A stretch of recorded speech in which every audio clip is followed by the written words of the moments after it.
Ready whenever you are. Okay, so I'm going to be focusing on the first tenet of the hazard declaration for the most part. So since we haven't gone through it yet, is this just going to be the entire time? Okay. So we haven't gone through it yet. All persons, regardless of age, cultural heritage, ability, venue, or financial circumstance, deserve to participate fully in the best music experiences possible. So specifically for me, 3 words out of there matter, well, more than 3 words, but 3 ideas matter. All persons, the cultural heritage, and financial circumstance. Also, I gotta find out how to do this right. The 4th tenet ties in a lot to what I'm doing. Specifically, all music has a place in curriculum, and then the awareness of other music that people experience having importance. To me, I feel like at this point in kind of where we are in education, the 1st and the 4th tenets are pretty much together for a lot of the time. So it was difficult for me to try and separate them, so I didn't. So to start, just talking about demographics, we talked about this a few times in here, but at the House Rate Symposium, we recognized that traditional minorities were going to become the collective majority eventually, soon. So it's no surprise that one of the focuses of Vision 2020 included concerns of multiculturalism and the pluralistic society. So I picked 3 studies to kind of guide our understanding of the demographic makeup of our classrooms and as well the teachers in those classrooms. So the first one, Elvis and Abril in 2011, looking at the demographic makeup of high school ensembles. This is just band, choir, and orchestra. I think it was like the senior class of 2004 is what they were looking at actually. They found that students with lower academic achievement scores, so lower test scores, IEP students, and then students with lower SES, and also Hispanic students were significantly reduced rates of participation in large ensembles. Which, when you go to the 2014 Elvis study, when he was looking at the effect of No Child Left Behind on music class enrollment, and he says that it exacerbated those problems of those groups of students, makes it even more worrisome. And then the 2015 one, where you look at the demographic makeup of music teacher licensure candidates, and it's a gigantic difference of what is actually real. 86% white teachers, 7% black, and 2% Hispanic. Our classrooms and teachers are not, but they should be reflecting our communities. So that's kind of one of the issues here. I think visuals are important, and to me, this one really kind of drove it home. Though, like the demographics of the United States as a whole aren't too far off what we see with the teachers. When you look at the demographic of the students who are enrolled in public school in 2014, and then also the projected one in 2026, you can see that the problem it's huge. There's such a vast difference between them, and that's not okay to have that going on.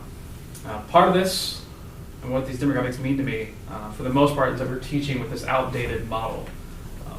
Working off the Western art tradition, above all others, creates a narrow definition of artistic beauty, a focus on notational literacy, and Eurocentric views of the role of musicians. So what does that mean? By approaching music education through this lens, we immediately throw out the experience and the importance of our students' individual and their collective cultural backgrounds.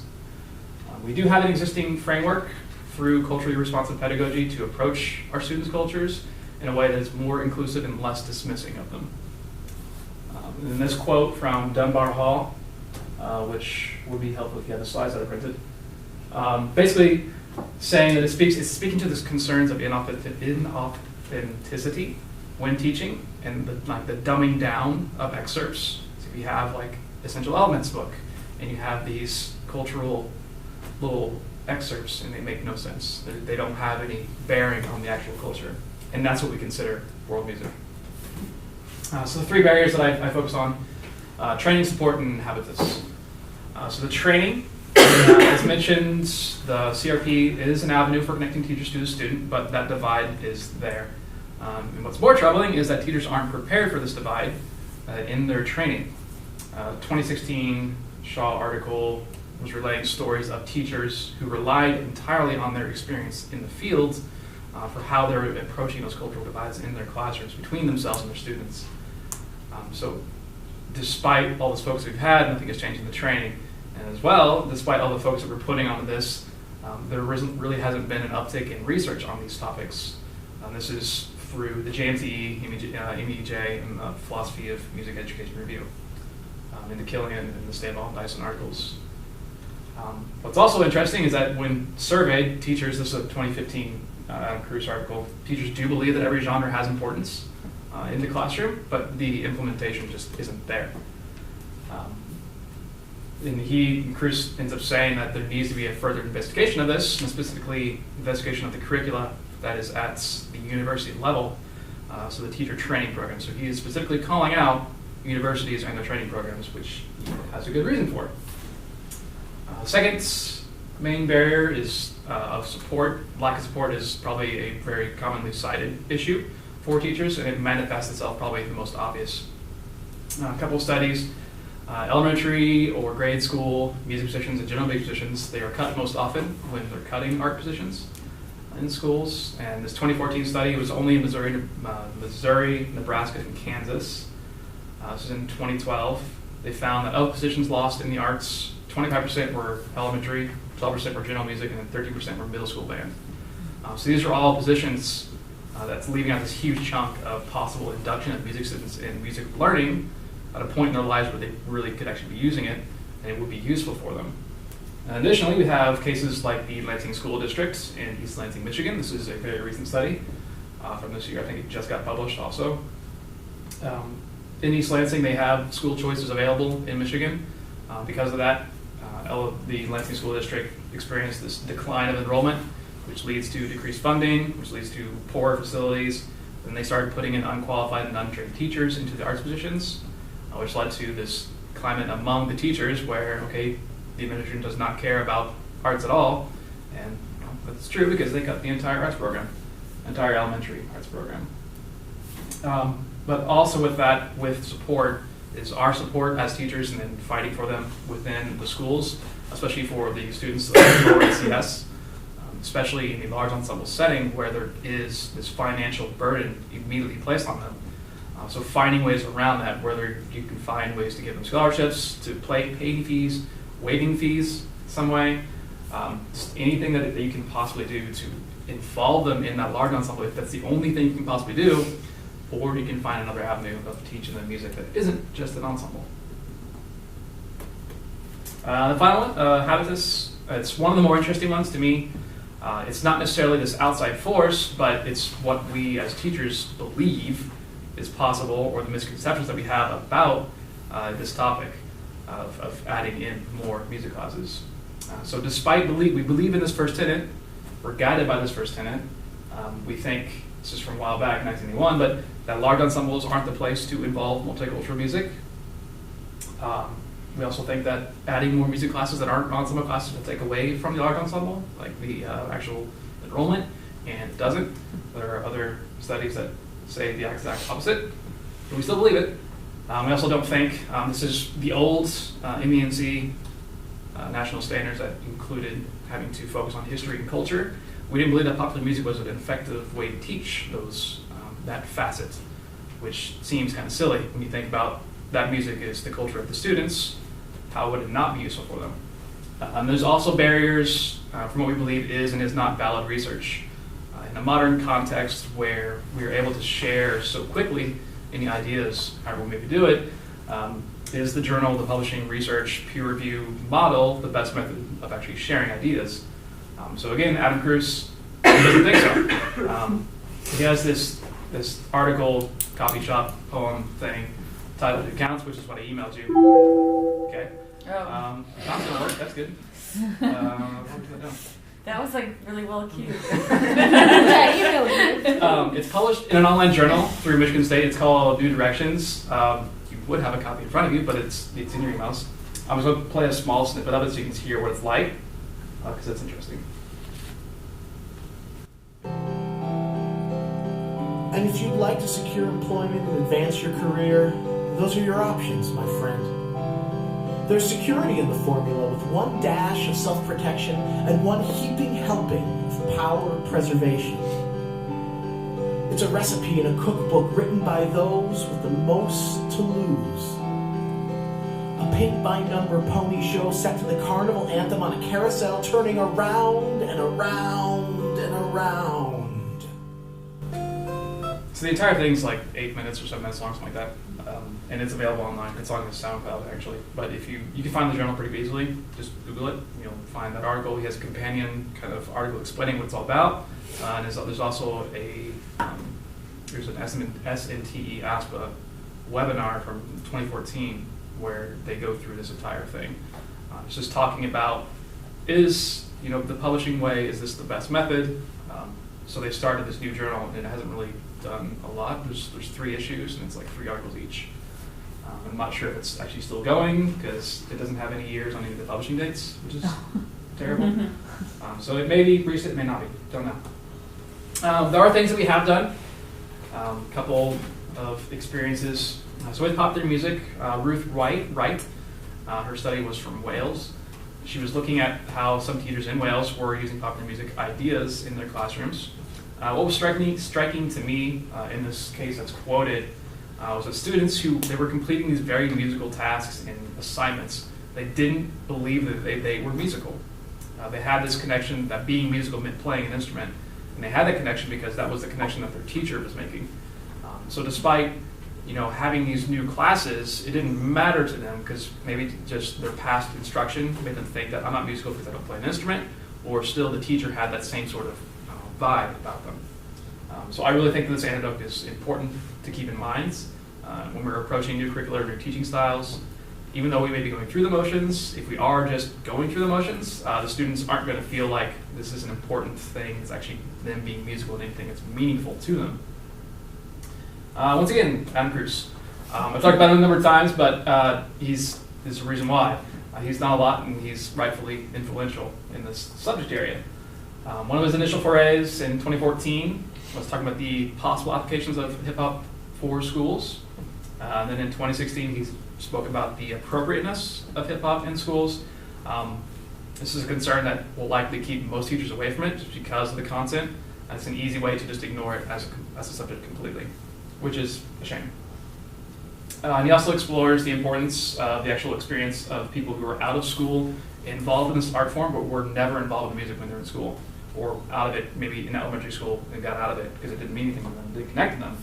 And this quote is there for you. This is this complete disconnect for this interviewee of his 2016 article that talks about it's really obvious when we think about it, but maybe not so bluntly the way that he states it.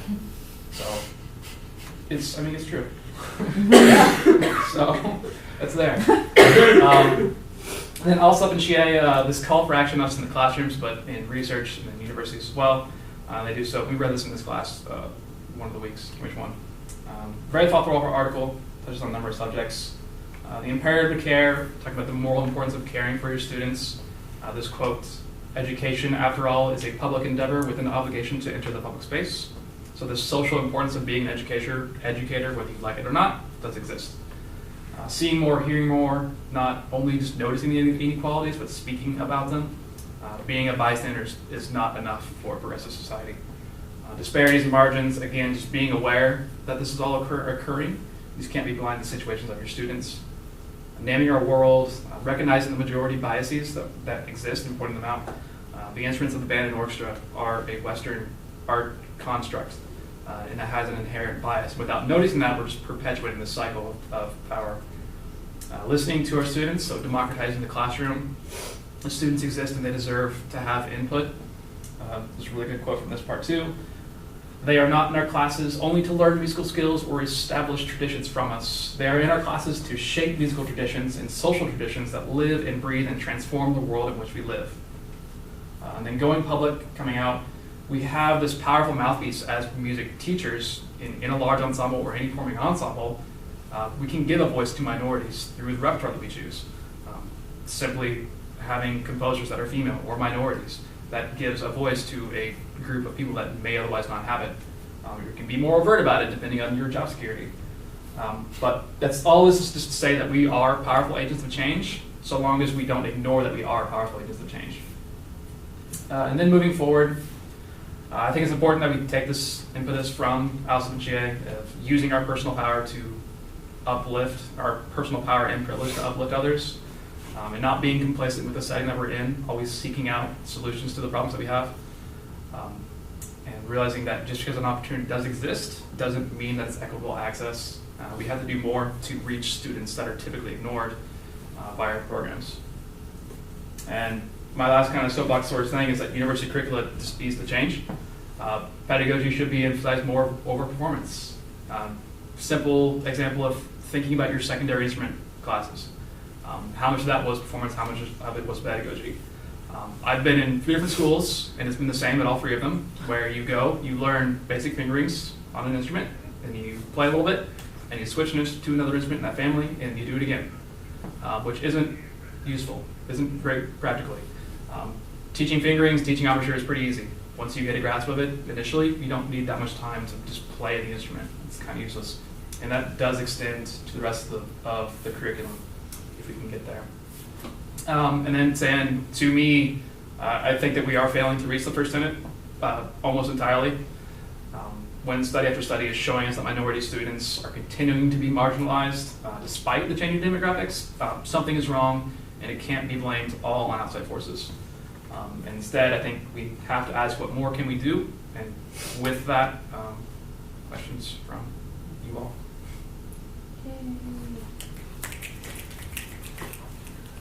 So you're fairly familiar from 2 different, you're in it right now, right, in the pre-service training component. So what have you taken that you feel has been expendable?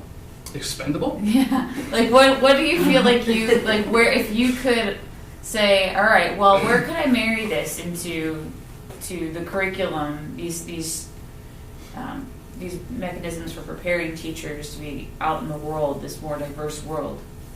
Where do you feel like there's space to do that? Remember from my own, from when I was still in undergraduate, right. we have 4 semesters of theory and 4 semesters of oral skills that are 2 separate classes, and that's so much time. It is, and it's a waste to put it in that much time. I get that. I mean, I came from a school that had there wasn't theory. We didn't have AP music theory. We didn't have any theory training. I had nothing coming in, but I didn't need that much time to catch up. If you need a remedial course, so be it, but I don't think that she should start out that way. Yeah. And past that, I don't know. It feels like a lot of things, it treats undergraduate population as if they can't possibly learn quickly. It's thinking about like conducting classes. I get that it's a difficult thing to learn, but once you teach the basics of it, like how much do you have to keep going over that basic pattern? Right. How many weeks to spend on that? Why can't you get into score study or get into more things that are not just how do I move my arms in 4 pattern? Right. There's a lot of hand holding because people don't attribute the same necessity to practicing conducting, even though it's like a fine and combination gross motor skill that they do for practicing their instrument, which is beyond me. But okay, so so theory. Let's so do you feel like theory 4 just doesn't need to be, or do you think that we could just streamline into 6 semesters rather than 8, or 6 classes worth rather than 8 classes worth? Do you think that there's anything that's just generally not useful for a practicing teacher? Yeah, I think that's basically it. Is that to an extent, it treats everyone like they're going to be a theorist, they're going to be a performer. Not that we're going to be teaching education. I mean, I think there's like a theory ped class here, pedagogy class here. Mm-hmm. Is it a graduate class? Yeah, Sean took it. Yeah. That was my experience at YSU also. There was a theory pedagogy class. I think they let undergrads take it though. But why would that not be more useful? It's like instead of teaching me how to know what a matrix is and figure out how to make tone rows and all these things, why not teach me how to teach theory to kids instead? Because that's actually applicable in more settings. I wonder when the last time, we're undergoing NASMA accreditation in the fall, fine. But I wonder when the last time was that we actually looked at what those requirements are and why, who establishes those rules. Because it's because of NASM that we have that requirement. If Didn't USC drop out of NASM? They did, yeah. And I think 1 or 2 other places. That would provide a lot more flexibility. But I don't know, were any of you But is BGSU NASM accredited? I mean, does anyone? I don't even know. what that is. I still don't really It's know. it's our governing body for like schools of music, and the notion is that if you adhere to the guidelines that's put forth by this institution, then or this organization, then you are of a certain caliber. Anyway, Who made them in charge, though? Like, did they just decide they were in I don't charge? know. I don't know. Sure, The yeah, only thing I come know out. about that, which I don't even really know about, is that there's a difference between being labeled a school of music and a college of music. Yeah. And Yes. and I don't know what the difference is or what the different requirements are. But Yeah. that was a thing. College of music Heidelberg- is supposed to be better, right? Right. Heidelberg is on the verge of losing their school of music status because they don't have somebody with a doctorate in something or other. Oh, yeah, See, that's part of that's- it. yeah. They look at like the degrees of the Mhm. professors and stuff. Awesome. Ryan, nice work. We've got to move on. I keep forgetting that we only have 2 hours technically. And also